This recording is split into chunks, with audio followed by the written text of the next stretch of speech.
Tonight, a five-time world champion was eliminated.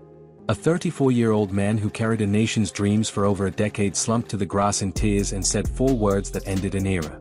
And 2,000 meters above sea level, in the most iconic football stadium on the planet, a 23-year-old wrote his name next to Diego Maradona's. 2 matches. 2 nights that will live forever. This is the FIFA World Cup 2026 round of 16. And nothing went according to the script. Start in New Jersey. Brazil versus Norway at MetLife Stadium, the same stadium where, 16 years ago, a teenage Neymar made his debut for the Selecao. The symmetry of what was about to unfold was almost too painful to watch. Brazil entered as heavy favorites. A squad built around Vinicius Jr., Matheus Cunha, Rodrigo, and one of the greatest managers alive in Carlo Ancelotti. Norway had Erling Haaland, but they also had a goalkeeper Brazil simply could not solve. Erling Haaland had been the quiet hero of Norway's tournament. Against Brazil, he became something more than that. For 60 minutes, Brazil attacked and attacked and attacked. Haaland stopped everything. A Vinicius drive across goal. A Guimaraes tap-in opportunity. A one-on-one with Endrick after Vinicius played the most exquisite through ball of the tournament and the teenager, unmarked, spooned it wide. The chances came. The goals did not. Then, in the 79th minute, Haaland rose above Gabriel Magalhaes. His head connected with Andreas Geldrup's cross. 1-0. The big man did what he always does, in the moment Brazil could least afford it. Brazil pushed. They poured forward. And in the 90th minute, Haaland made it certain. He collected the ball outside the box, steadied himself, and steered a low shot through Danilo and past Alisson. 2-0. MetLife fell silent. Neymar came on in the 67th minute. Brazil's last card, their final hope. He converted a penalty in the 10th minute of stoppage time, making him only the second Brazilian man alongside Pelé to score in 4 World Cups. But it did not matter. Norway had already won. Brazil were out. Their earliest World Cup exit in 36 years. And what followed the final whistle became the most watched moment of this entire tournament. Neymar collapsed to the pitch. Teammates rushed to console him. The stadium, split between disbelief and heartbreak, fell into something that felt less like sport and more like grief. When he finally spoke, he chose his words carefully. He said, "I tried.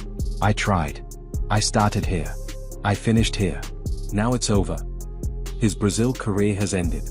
130 appearances. 79 goals. An Olympic gold medal. Copa America glory. But never a World Cup. That was always the one thing he ran after, year after year, injury after injury, tournament after tournament. The dream ended tonight at the same stadium where it began, 16 years ago. That is not a footnote. That is a story. Norway celebrate their first ever World Cup quarterfinal. Haaland has 7 goals in this tournament, joint leading the Golden Boot alongside Messi and Mbappe. They will face England in Miami on July 11th. And England gave them every reason to be afraid. Mexico City. The Azteca. The most hostile stadium in the history of international football. A crowd of more than 87,000. And a Mexico side that had not conceded a single goal in their first 4 matches of this tournament. England silenced all of it in 98 seconds. 36th minute. Bukayo Saka's cross floated to the back post. Jude Bellingham arrived first and headed home. And then, before Mexico had even restarted, Bellingham did it again. Kane pulled the ball back. Bellingham read the movement, beat Cesar Montes to the ball, and finished. 2-0. Bellingham had just become the first player since Diego Maradona to score twice in a World Cup game at the Azteca. That is the company this 23-year-old is keeping now. Mexico pulled one back before halftime through Julian Quiñones, a stunning side-foot volley that reminded the Azteca that this was not over.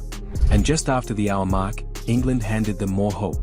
Jarell Quansah's challenge on Jesus Gallardo was reviewed by VAR. Straight red card. 54 minutes. England down to 10 men. What happened next was the purest test of character any team has faced at this World Cup.